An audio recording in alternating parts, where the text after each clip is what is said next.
jelas, Kak. Oke, baik. Ya, saudara, kita lanjut terus membahas tentang bagaimana mencapai goalnya pemuritan, saudara. Ya, mencapai perubahan serupa dengan Kristus. Ya, kita mulai masuk uh, sesi tentang Kingdom Transformation, berubah serupa Kristus. Nah, saudara, saya ulangi dulu sedikit apa yang saya sudah pernah sampaikan live beberapa waktu yang lalu. Next, kita lihat. Jadi, goal perubahan dalam pemuritan kita bisa temukan dalam 3A, ya, yaitu lewat ajaran Kristus, saudara. Goal pemuritan yang pertama adalah ya kita mau menjadi serupa dengan Kristus dalam manusia rohnya. Ya, jadi batinnya yang serupa Kristus, bukan bukan tampangnya, bukan ya bentuk luarnya, tapi batinnya. Nah, yang kedua, serupa dengan Kristus itu artinya kita melakukan aktivitas pekerjaan Kristus karena seorang murid melakukan apa yang sama dengan yang dilakukan oleh gurunya. Kalau guru kita aktif membangun rumah Tuhan, membangun tubuh Kristus, kita juga aktif membangun tubuh Kristus. Bagaimana caranya? Dengan menggunakan karunia-karunia yang dipercayakan pada kita. 5 karunia pelayanan, 7 karunia motivasi, 9 karunia Roh Kudus. Ya. Yang ketiga, saudara, lewat amanat agung dan amanat yang semula. Seorang murid, saudara, ya itu punya ya misi yang serupa seperti yang gurunya punyai, saudara. Ya, kalau ya misi Kristus adalah misi kerajaan, dia datang untuk menghadirkan kerajaan Allah, maka misi kita sama, saudara. Ya, kemudian Yesus memerintahkan kita untuk taat kepada amanat agung. Kita juga mau taat kepada amanat agung, yaitu pergi dan memuridkan lagi, menghasilkan murid-murid. Nah, ini adalah goal yang kita mesti tulis, saudara. Kita mesti tulis dalam pemuritan. Ya, semua kita, saudara, dari saya sampai semua ya jemaat yang paling baru sekalipun, kita mesti, saudaraku, punya goal ini. Ya, jadi dalam pemuritan kita mesti bawa dulu ya setiap orang yang saudaraku kita jadikan murid, dia harus tahu goal ini, saudara. Ya, dan tulis goal itu. Orang yang tidak punya goal, tidak pernah menuliskannya, biasanya dia nggak pernah mencapai goal itu, saudara. Mari kita ya punyai goal ini, ya tuliskanlah. Nah, next kita lanjut lagi, saudara. Ya, kita bahas poin satu. Ya, memang bulan ini kita mau fokus poin pertama dulu. Manusia roh seperti Kristus. Nah, apa artinya manusia roh seperti Kristus itu, saudara? Maksudnya, ya, manusia batiniahnya. Ya, itu saudaraku serupa dengan Kristus. Ya, next. Nah, kita lihat, saudaraku, manusia batinnya ya adalah manusia yang di dalam, saudara. Jadi yang serupa dengan Kristus itu manusia yang di dalam, bukan yang di luar.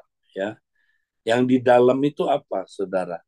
Ya, di dalam tubuh kita, ya itu manusia lahiriah kita. Kalau tubuh kita, ya itu adalah tubuh kita dengan 5 panca inderanya. Itu adalah manusia lahiriah. Tapi kalau manusia batinia kita, saudara, ya itu Tuhan janji akan diperbaharui dari sehari ke sehari, saudara.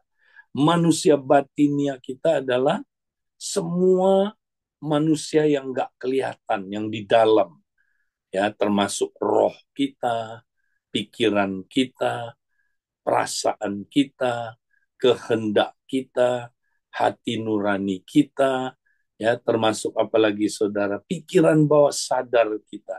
Ya, itu semua manusia batinia kita. Nah, itu yang Tuhan mau rubah tiap hari supaya makin serupa dengan Kristus. kita punya roh yang berapi-api, roh yang taat seperti rohnya Kristus, saudaraku ya. Nah, kita punya pikiran, ya pikiran yang apa, saudaraku? Ya, pikiran yang serupa Kristus. Kita punya perasaan seperti Kristus. Kita punya kehendak seperti Kristus. Kita punya hati nurani, ya hati nurani yang murni seperti Kristus, saudaraku. Kita punya pikiran bawah sadar, ya seperti Kristus, saudara. Kudus, pikiran bawah sadarnya, saudara, bersih dari trauma-trauma masa lalu, ya bersih dari apa luka-luka batin masa lalu. Itu yang kita mesti kejar, saudara. Manusia rohnya tiap hari diperbaharui dari sehari ke sehari. Nah, ini nggak gampang, saudara. Ini bukan proses yang instan. Ini bukan 3 bulan selesai, 3 tahun selesai. Ya, ini berlangsung seumur hidup kita sampai nanti Kristus datang kembali. Kita nggak akan pernah selesai pembaharuan manusia rohnya, saudara. Pembaharuan manusia batinianya. Tidak akan selesai. Jadi jangan pernah jadikan ini, cuman program. Aku udah selesai Pak Edi. Ya, aku mau udah berubah manusia rohnya, udah serupa Kristus. Belum. Ya, sebelum Yesus kembali atau kita dipanggil Tuhan, nah itu sasarannya, saudara. Ya, sampai di situ kita terus harus nggak boleh berhenti diubah terus tiap hari. Nah, pertanyaannya sekarang, saudara, bagaimana manusia roh kita berubah serupa Kristus? Nah, hari ini kita akan belajar, saudara. Manusia roh kita berubah serupa Kristus melalui 4 hal atau 4 kekuatan. Ya, hari ini kita nggak belajar semua, kita hanya akan belajar melalui 2 hal aja, saudara. 2 hal, ya. Nah, nanti minggu depan 2 hal lagi, saudara. Mari kita lihat 2 hal yang pertama yang Tuhan pakai untuk mengubah kita dari dalam semakin serupa Kristus. Yang pertama, ya, next. Nah, saudara, keempat hal ini semua ada pada kitab Korintus, ya. 3 ada di 2 Korintus, 1 ada di 1 Korintus. Nah, mari kita lihat di dalam 2 Korintus dulu. 2 Korintus 3, ya, kita baca ayat yang ketiga, ya. Karena telah ternyata bahwa kamu adalah surat Kristus yang ditulis oleh pelayanan kami. Ditulis bukan dengan tinta, tapi dengan roh dari Allah yang hidup. Bukan pada loh-loh batu, melainkan pada loh-loh daging, yaitu dalam hati manusia. Ya, jadi saudara, kalau kita mau berubah, saudara, ya menjadi serupa dengan Kristus hatinya. Nah, ini hati ini apa, saudara? Ya, hati ini adalah manusia rohnya kita. Kalau manusia rohnya kita mau berubah, manusia batinnya mau berubah tiap hari, kita harus apa, saudara? Mengandalkan pelayanan roh, ya, pelayanan roh. Nah, karena telah ternyata bahwa kamu adalah surat Kristus yang ditulis oleh pelayanan kami. Jadi Alkitab bilang kita semua adalah surat Kristus. Ya, sebelumnya dibilang surat Kristus yang terbuka, yang dapat dibaca, saudaraku, oleh orang-orang. Ya, jadi kita ini, ya, Alkitab yang terbuka, saudara. Ya, surat Kristus yang terbuka, yang bisa dibaca. Nah, supaya kita menjadi surat Kristus yang terbuka, yang bisa dibaca, hati kita mesti ditulis, saudara, firman. Ya, kita mesti ditulis firman Tuhan. Ya, supaya kalau hati kita ditulis penuh dengan firman, saudara, maka kita serupa Kristus. Karena firman itu adalah Kristus. Kristus adalah firman Allah. Ya, jadi saudara, kita tiap hari mesti ditulis. Ditulisnya oleh pelayanan, ya, dari apa, saudara? Dari roh. Ditulis bukan dengan tinta, ya, tapi dengan roh dari Allah yang hidup. Nah, ini pelayanan roh, saudara. Bukan pada loh-loh batu, melainkan pada loh-loh daging, yaitu di dalam hati manusia. Ya, saudara. Jadi, kalau saudara ya menerima pelayanan roh, ya, waktu saudara baca firman Tuhan, ya, maka Roh Kudus akan menuliskan firman itu, saudara, di dalam loh-loh daging, ya, yaitu hati kita, manusia batinnya kita, saudara. Ya, itu ditulis firman, saudara. Ya, makanya pikiran kita nanti berubah serupa firman, ya. Saudara, pikiran sesuai firman. Ya, kita punya perasaan menjadi perasaan yang sesuai dengan firman. Ya, kehendak kita, kehendak yang sesuai firman. Kemudian saudaraku, ya, kita punya apalagi saudara, ya, uh, hati nurani ditulis firman, saudaraku, ya, sehingga apa, sesuai dengan firman, saudara. Kemudian kita punya pikiran bawah sadar. Wah, itu banyak sekali, saudara, yang trauma-trauma masa lalu, ya, saudara, ya, ke apalagi saudaraku, di pikiran bawah sadar kita banyak luka-luka, ya, luka dari ibu, luka dari bapak, banyak sekali, saudara, ya. Itu belum pulih-pulih, saudara. Jangan pikir saudara udah beres, enggak. Ada orang sampai umur 80-90 tahun masih perlu pemulihan itu, saudara. Ya, karena masih ada impact masa lalu, saudara. Makanya kita perlu terus diubah, saudara, dari dalam lewat firman Tuhan oleh pelayanan roh, ya. Nah, kita, ya, saudara, harus mengandalkan pelayanan roh. Tidak boleh, saudaraku, kembali ke pelayanan huruf. Ya, kalau perjanjian lama itu pelayanan huruf, saudara. Ya, perjanjian lama itu, ya, tidak mengubah manusia dari dalam. Ya, karena saudaraku, firman itu tidak ditulis di hati. Ya, di dalam perjanjian lama firman itu ditulis, ya, saudara, di loh batu. Ya, nanti kita lihat lebih lanjut lagi pelayanan perjanjian lama, ya. Perjanjian lama itu, ya, tidak menghasilkan pelayanan roh, tapi pelayanan huruf yang mati dan mematikan. Karena pelayanan perjanjian lama, saudara, itu pelayanan penghukuman. Tidak mengubah orang, tapi menghukum orang, saudara. Ya kan? Nanti kita lihat kenapa. Next. Nah, sekarang bagaimana caranya, saudara? Kita berubah lewat firman, ya, dalam pelayanan roh. Nah, nanti saudara baca seluruh pasal 2 Korintus 3, ya, ayat yang pertama sampai 18. Kita langsung lompat ke ayat 18 karena waktu. Nah, kita lihat, saudaraku, ayat 18. Ya, nah, bahasa Indonesianya ini ada sedikit kurang tajam, ya, bukan salah, bukan. Ya, penekanannya, saudaraku, ya, kurang tajam dari sisi yang, ya, yang kita mau bahas, saudara. Nah, saya bacakan dalam New King James, nanti kita bandingkan dengan salah satu terjemahan yang mirip dengan ini, ya, lebih dekat dengan ini. But we all, with unveiled face, beholding as in a mirror the glory of the Lord, are being transformed into the same image from glory to glory, just as by the Spirit of the Lord.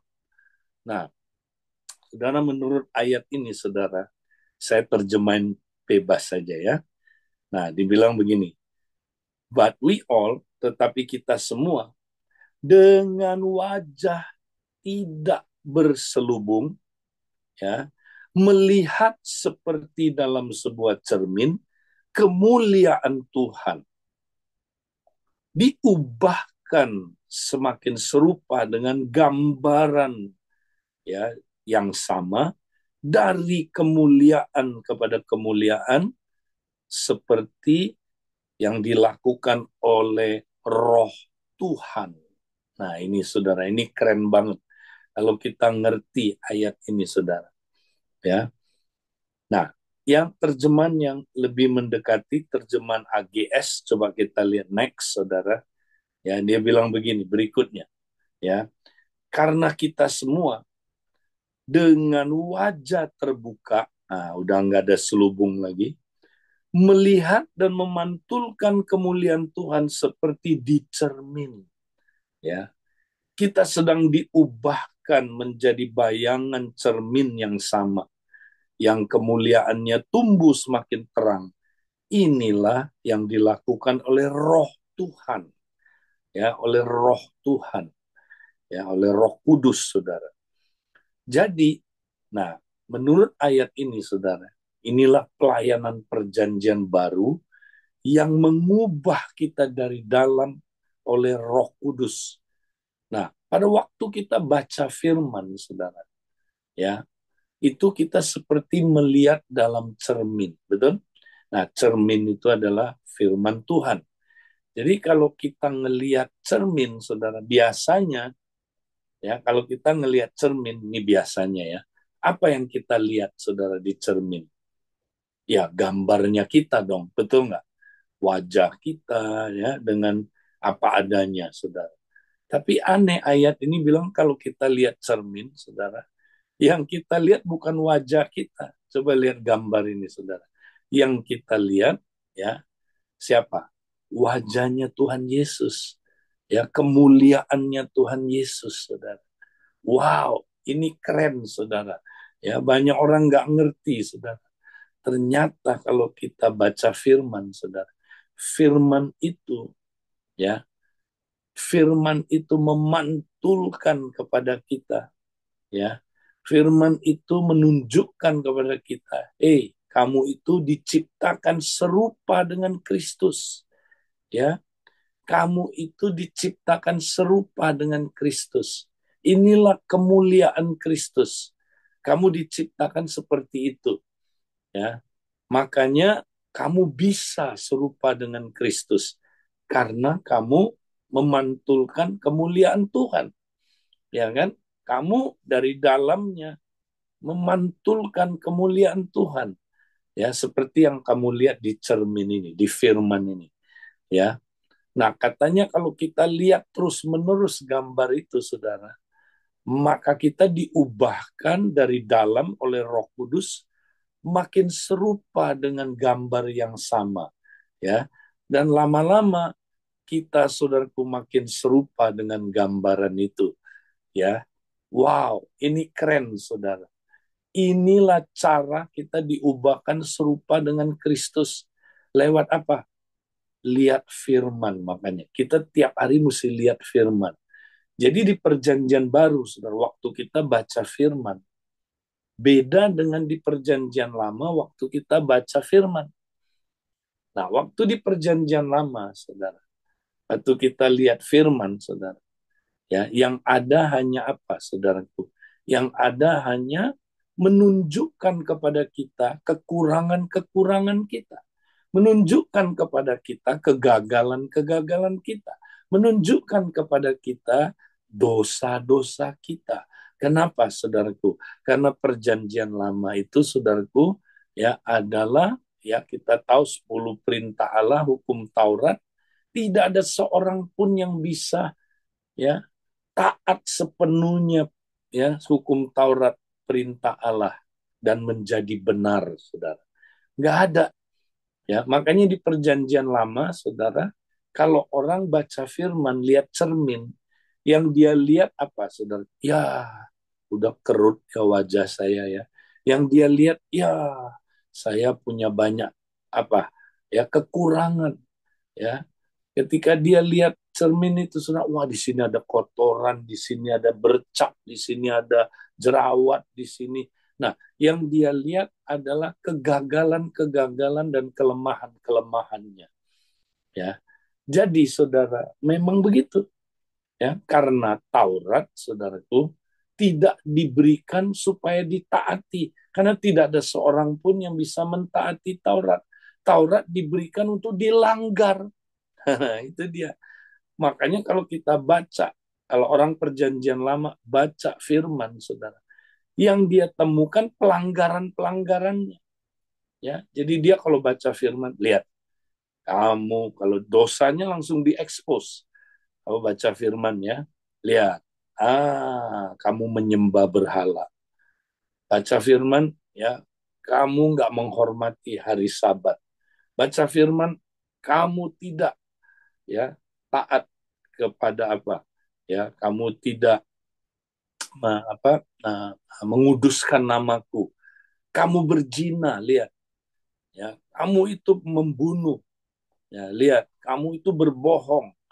Kamu itu tidak hormat sama orang tua. Saudara, yang ada adalah pelanggaran-pelanggaran terus. Makanya pelayanan perjanjian lama itu bukan pelayanan memulihkan, tapi pelayanan penghukuman. Saudara. Orang baca firman makin merasa dihukum, ya makin berasa dihukum, ya. Nah, plus dia memang masih pakai selubung, saudara, ya sehingga dia nggak ngerti, ya dia nggak menemukan kebenaran yang Tuhan mau itu, saudara. Ya, dia ditutup mukanya dengan selubung. Dia nggak bisa lihat kemuliaan Tuhan ini. Dia nggak bisa lihat bahwa dia diciptakan serupa dengan gambar Kristus. Dia nggak bisa lihat. Nah, kalau di perjanjian baru beda, saudara. Di perjanjian baru kalau kita baca firman, saudara.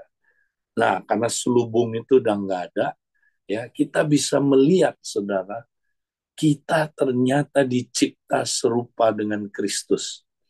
Memang kalau kita baca firman, saudara, di perjanjian baru, kita juga bisa menemukan kesalahan-kesalahan kita. Bisa, ya. Nah, dia memang firman menemplak kita juga kalau kita baca firman. Ya, misalnya, saudara, kalau kita baca firman, katanya segala tulisan yang diilhamkan Allah, ya, itu berguna, sangat berguna untuk mengajar kita. Kedua apa? Ya, saudara, menyatakan kesalahan, ya, dan memperbaiki kita. Ya, jadi kita mendapatkan kesalahan-kesalahan, saudara. Ini kesalahan kamu, ya. Kamu lihat, ya, kamu dosa. Kemarin, ya, kamu marah-marah lagi. Ya, misalnya, ya, Tuhan tegur kita. Ya, kamu marah-marah kemarin. Kamu jatuh lagi dalam dosa percabulan, ya, pikiran kamu jorok misalnya, ya, bisa Tuhan tegur kita, saudara. Tapi bedanya gini, saudara, kalau pelayanan perjanjian lama langsung penghukuman, kamu mati, kamu akibat dosa kamu binasa, akibat dosa kamu akan masuk neraka, ya, itu pelayanan penghukuman. Tapi di perjanjian baru, saudara, betul Tuhan tegur dosa kita, tapi dia bilang begini, nak, bertobatlah, nak. Ya, kenapa? Karena kamu tidak diciptakan untuk marah-marah. Kamu tidak diciptakan untuk ya berbuat dosa ini. Kamu diciptakan serupa dengan gambaran anakku. Itu sebabnya kamu bisa mengalahkan dosa marah-marah. Kamu bisa mengalahkan dosa percabulan. Kamu bisa mengalahkan kepahitan ini. Kamu bisa mengalahkan ya kekecewaan ini. Kamu bisa menang karena kamu diciptakan serupa dengan gambaran ya dari anakku. Wow, saudara, ini memberi kita pengharapan. Ini memberi kita, saudaraku, apa, saudara, ya iman terus, ya. Karena kalau kita lihat ini terus, saya diciptakan serupa Kristus. Saya diciptakan serupa Kristus. Maka kita makin imannya bertumbuh, saudara. Jadi kalau kita tiap hari baca firman, menemukan gambar Kristus, bahwa kita diciptakan serupa dengan gambar Kristus, maka kita imannya akan bertumbuh terus, bertumbuh terus, bertumbuh terus, dan kita pasti akan diubahkan makin serupa Kristus, makin serupa Kristus. Hati kita ditulis oleh pelayanan roh, saudara. Ditulis, firman itu tidak lagi ditulis di dalam loh-loh ya batu, tapi ditulis dalam loh daging, di dalam hati kita. Sehingga kalau kita di dalamnya ditulis terus, diubah terus, makin serupa Kristus, saudara. Pasti dong kita jadi surat Kristus yang terbuka. Ya, ketika orang lihat Darwin, dia bilang, wow, ini serupa Kristus luar biasa. Ketika dia lihat saudaraku Hindra, dia bilang, ini serupa Kristus. Orang bisa baca surat Kristus yang terbuka itu, saudara. Mari kita terus, saudaraku, mau ya diubahkan lewat kita apa, saudara? Bercermin, merenungkan firman terus. Makanya kita mesti sering-sering baca firman, tapi tidak lagi dengan cara perjanjian lama, tapi dengan cara perjanjian baru.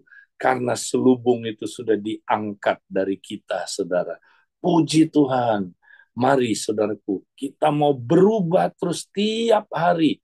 Ya, makanya semangat baca firman Tuhan. Tapi dengan apa, saudara? Tuntunan Roh Kudus. Ingat, saudara.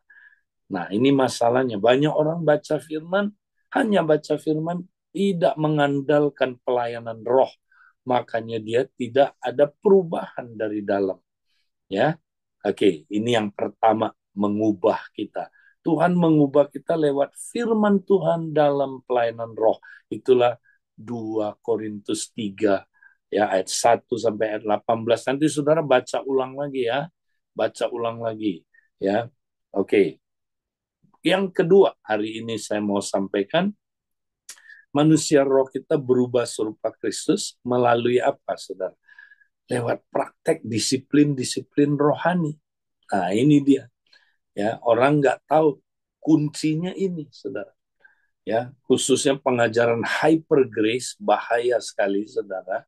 Ya, mereka anti disiplin-disiplin rohani karena mereka menganggap disiplin-disiplin rohani itu adalah apa, saudara? Legalistik.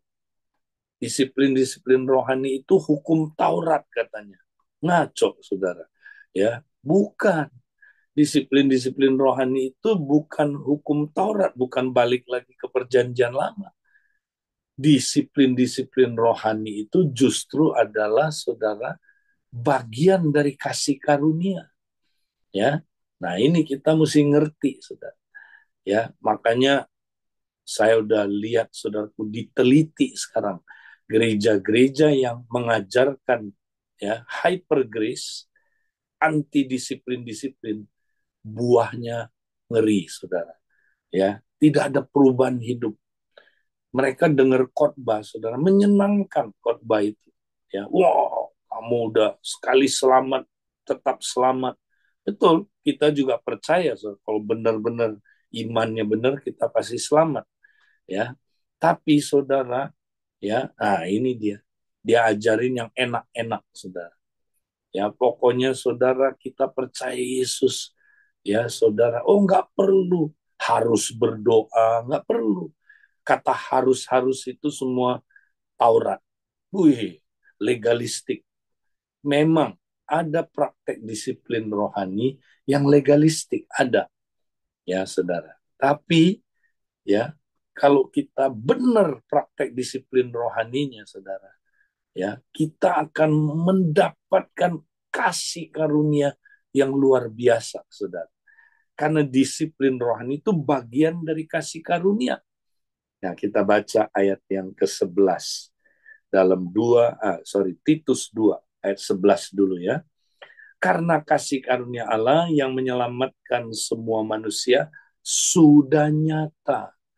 Nah, ini saudara lihat, kasih karunia itu yang menyelamatkan kita, yang membenarkan kita. Ya, lewat kasih karunia kita diampuni dosanya. Ya, lewat kasih karunia kita diselamatkan. Dan itu katanya sudah nyata. Ya, kalau saudara udah percaya Yesus ya sebagai Tuhan dan juru selamat, ya, melalui kepercayaan itu saudara menerima kasih karunia Allah yang menyelamatkan. Ya, nah tapi nggak boleh berhenti sampai di situ, saudara. Ya, nah dikatakan ayat 12, ia di sini siapa? Ia di sini kasih karunia itu. Kasih karunia itu mendidik kita. Oh, jadi kasih karunia yang mengampuni dosa kita juga sekaligus kasih karunia yang akan mendidik kita. Nah, mendidik kita supaya apa? Ya, supaya kita meninggalkan kefasikan. Wow, dan keinginan-keinginan duniawi, ya, dan supaya kita hidup bijaksana, adil, dan beribadah di dalam dunia yang akan datang. Amin. Yang bilang amin tidur ini, saudara. Yang ngantuk ini, atau lagi ngobrol dia, ya, dengan orang. Ya, saudara, di mana di dunia yang sekarang ini.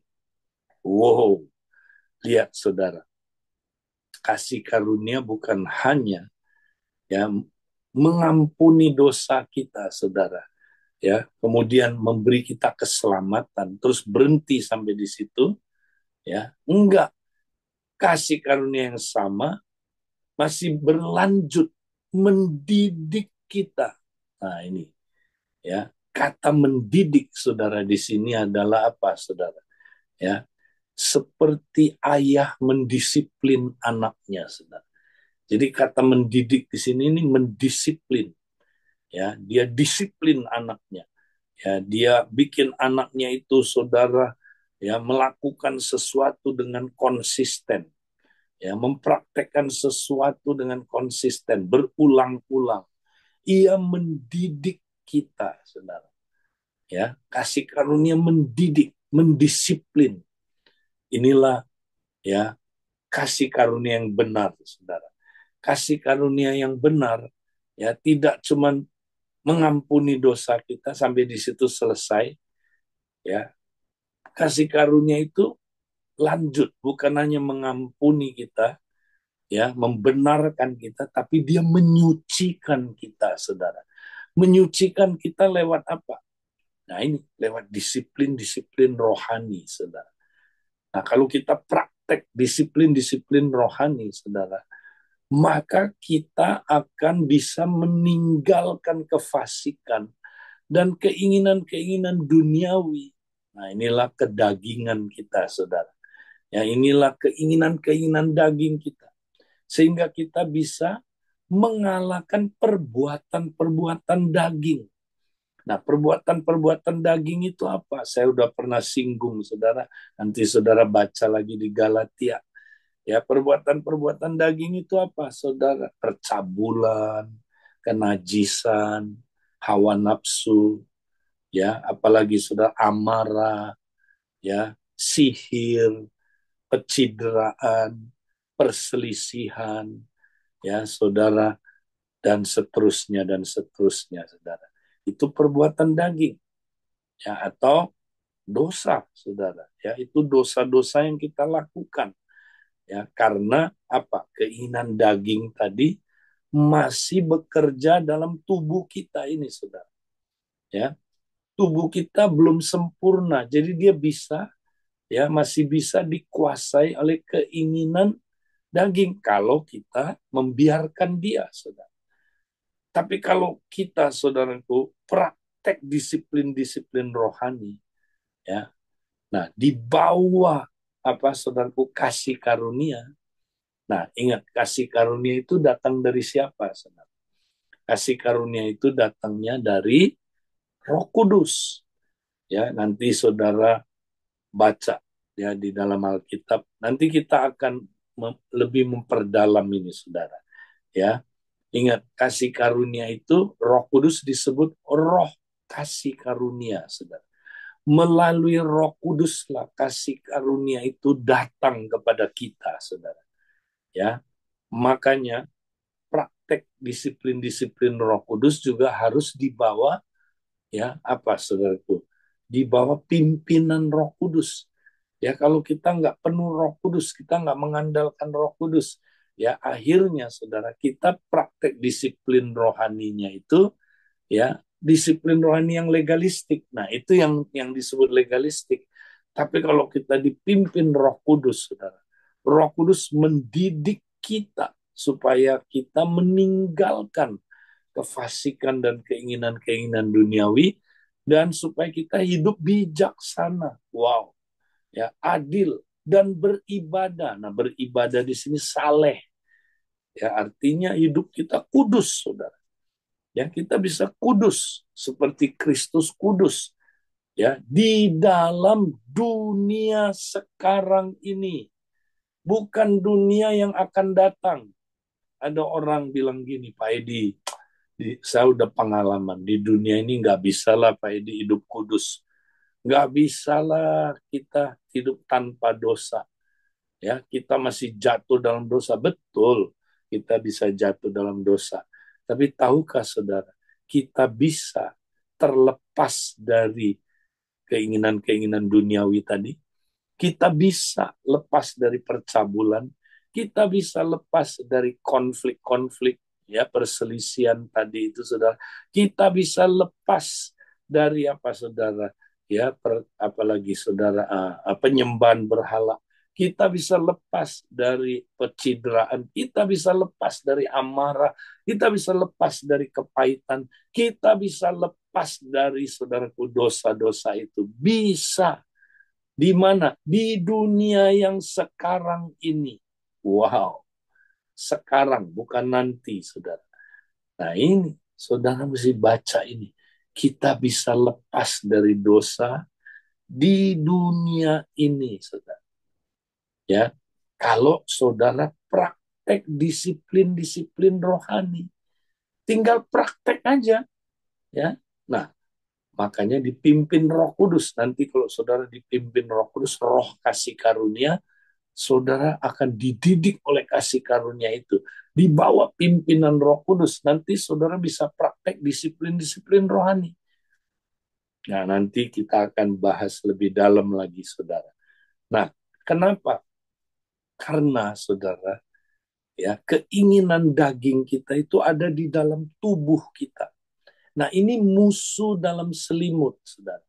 Kita ada 3 musuh, ingat 2 di luar kita, yaitu setan dan dunia, tapi 1 di dalam kita, di dalam tubuh kita, ini yang kita mesti kalahkan.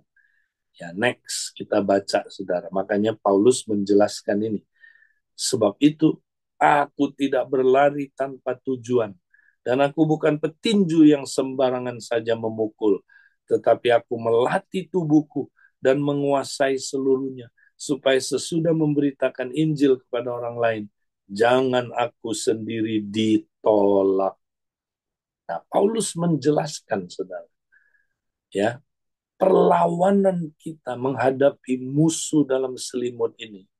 Ya, dia sebutnya tubuh di sini. Nah, ingat, kita nggak boleh musuhan sama tubuh kita, saudara. Tubuh kita itu kudus. Tubuh kita itu udah ditebus Kristus. Tubuh kita itu bahkan disebut bait Allah. Yang kita musuhi sebenarnya bukan tubuhnya, tapi keinginan daging yang ada di dalam tubuh kita, saudara. Itu yang jadi musuh kita.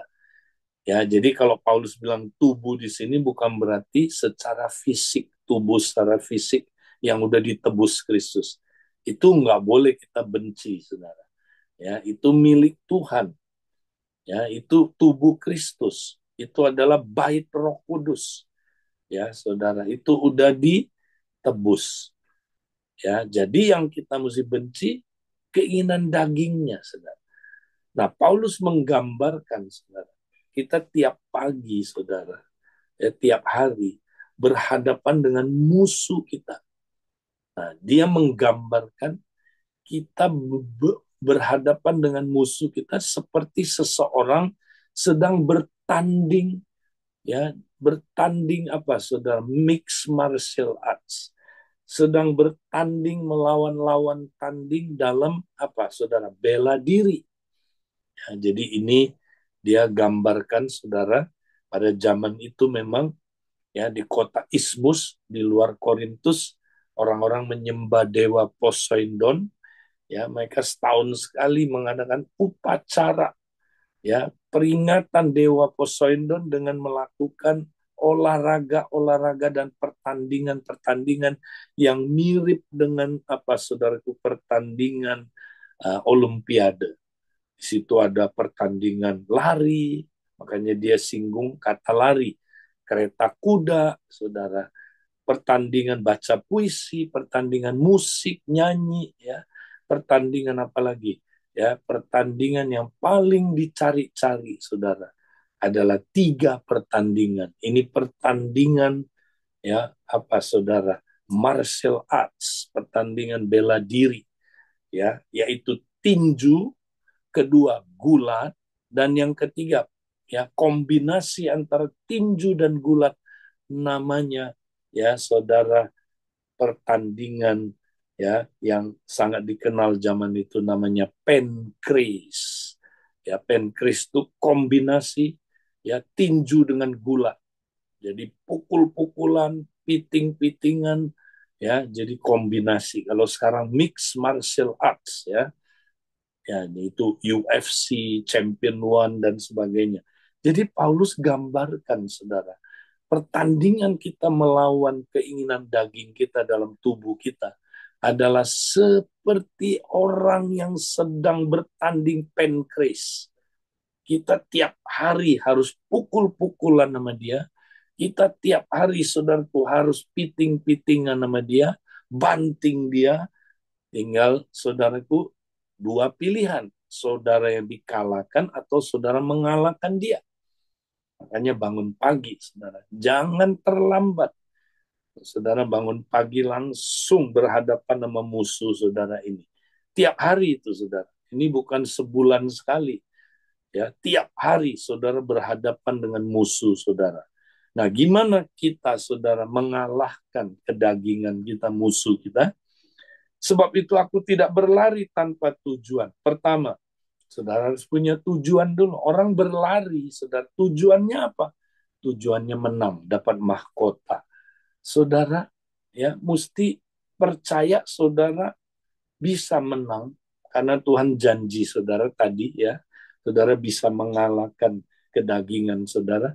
Bikin goal, saya bisa menang hari ini dan saya mau menang, ada goal. Ya, kedua, aku bukan petinju yang sembarangan yang saja memukul. Nah, ya. Jadi kita, saudaraku, harus tepat sasaran. Ya, aku bukan petinju yang sembarangan saja memukul, tapi aku melatih tubuhku. Nah, kata melatih tubuh, saudara, kita pikir ini olahraga gym. Bukan, saudara. Kata melatih tubuh ini istilah tinju, saudara. Aku memukul tubuhku sampai biru-biru. Itu maksudnya, saudara. Jadi saudara harus tega sama keinginan daging. Ingat ya, yang dibenci bukan tubuhnya, keinginan dagingnya yang di dalam tubuh kita itu. Ya, jadi kita mesti pukul dia tiap hari, saudara. Nah, pukul dia dengan apa? Dengan disiplin-disiplin rohani. Ya, jadi waktu kita baca firman, saudara, kita lagi pukul, ya, keinginan daging kita sampai dia KO. Ya, jadi praktek disiplin-disiplin rohani. Waktu kita bahasa roh, ingat hari ini udah bahasa roh belum? Kira baba baka shandara baka takiara baka sana. Kita lagi pukul dia, peng, saudara. Ya, kita hajar dia sampai dia KO. Ya, ketika kita praktek silence, kita lagi hajar dia. Ketika kita praktek, saudara, sabat, ya, seminggu 1 hari istirahat. Ya, jangan jalan terus, nanti saudara rontok. Ketika saudara praktek puasa, ya, saudara lagi peng, pukul dia, saudara. Ya, semua disiplin rohani harus dilakukan. Waktu saudara praktek disiplin-disiplin rohani ini, wah, daging itu KO, saudara. Dia karena dipukul terus kan, pang pang sampai dia KO. Nah, kedua katanya dan menguasainya seluruhnya, menguasainya seluruhnya. Ini apa, saudara? Ini istilah gulat, saudara. Ya, orang bergulat tuh piting-pitingan. Tujuannya apa? Menguasai seluruhnya. Supaya musuh saudara bisa apa? Nggak berdaya lagi. Ditahan punggungnya kena lantai, saudara. Dia tap out. Dia nyerah. Ya. Jadi saudara, kita kalau mau perang itu jangan tanggung-tanggung. Ya, saudara mesti habisi istilahnya, saudaraku, kedagingan itu. Dan itu per hari, ya, nggak bisa bilang, oh, saya 3 minggu yang lalu udah menang. Nggak bisa, itu per hari. Ya, hari ini ada peperangannya, saudara. Saudara mesti lawan, ya, lawan, tapi di bawah pengurapan Roh Kudus, saudara. Ingat, dipimpin oleh Roh Kudus, sehingga disiplin rohani, saudara, disiplin rohani yang penuh kasih karunia, saudara. Ketika saudara praktek disiplin rohani yang penuh kasih karunia, wow, saudara pasti mengalahkan musuh saudara yang satu ini, ya. Nah, katanya supaya sesudah memberitakan Injil kepada orang lain, jangan aku sendiri ditolak. Ya, memang ada yang menafsirkan ini ditolak masuk surga, ada yang bilang ditolak mendapat mahkota. Yang manapun tafsirannya, saudara, buat saya kita nggak mau ditolak, ya, kita nggak mau kan, jadi jangan mau ditolak, ya. Ya, caranya gimana, saudaraku? Makanya praktek disiplin rohani dengan pertolongan Roh Kudus. Dahsyat, saudara. Nah, inilah dua hal yang hari ini kita bahas bisa mengubah hidup kita serupa Kristus. Tuhan memberkati, karena waktu saya harus segera meninggalkan. Tuhan berkati, saya kembalikan ke teman-teman yang bertugas. Silakan. Terima kasih Kak Edi untuk firman yang disampaikan pada pagi hari ini. Kita sangat diberkati teman-teman. Jadi ada dua hal yang eh, menjadi yang dibahas menjadi berkat bagi kita. Bagaimana supaya manusia roh kita bertumbuh, ya, yaitu lewat firman Tuhan, oleh pelayanan roh, ya. Yang kedua juga menerapkan disiplin rohani yang telah dibahas tadi banyak. Dalam saat teduh kita pada hari ini pun kita melihat bagaimana Tuhan Yesus mengutus murid-murid 70 murid untuk melakukan disiplin rohani.